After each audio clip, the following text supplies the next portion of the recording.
Hi and welcome to the Secret Bookcase Door Project Part 2. On the last video we constructed a fake bookshelf onto my brother's bedroom door.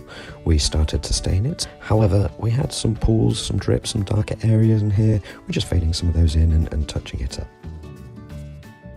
To further sell the fake depth of these shelves, we're going to trim down a load of these books substantially and glue them into place. And then we're going to use one of them as a door handle.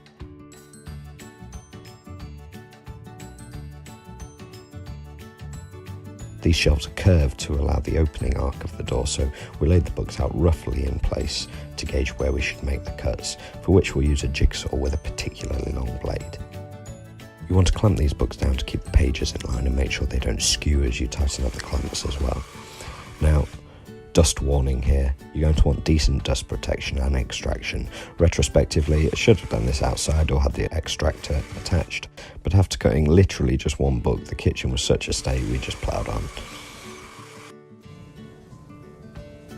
Cutting the books twice just doesn't work, at least not with a jigsaw. If you need books to be a particular width, mark it, and cut it right the first time. If you had a well-supported downward cutting saw like a bandsaw, that would be ideal for this kind of job.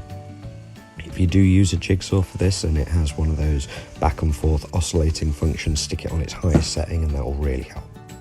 The dust mask I use is an Air Stealth made by Trend. For glasses wearers at £20, it's second to none because it vents air downwards when you exhale, essentially eliminating fogging on your lenses. Literally every single person who's tried mine on has then gone and bought one.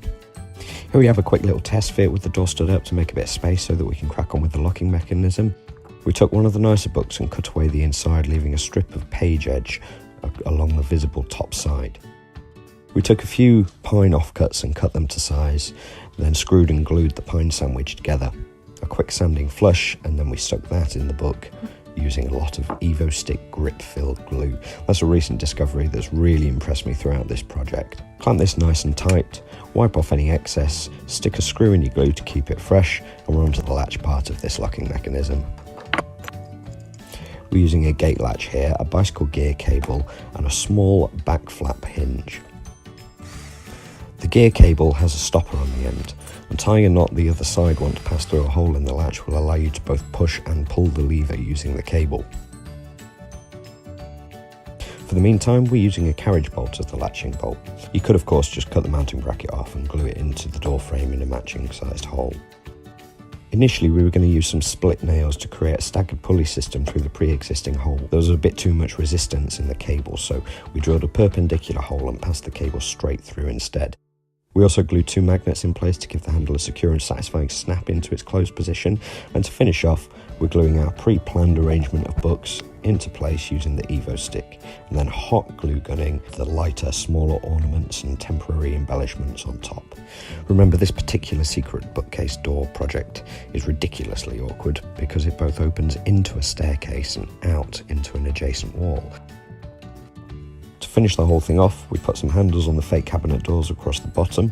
Mum picked some ornately patterned vintage style doorknobs for this, adding another element of authenticity. We have a few touch-ups left to do, but essentially this is my first secret door project, and I'd love to hear your thoughts and suggestions. You can see my other non-average makings and musings over at notyouraveragejjoe.co.uk.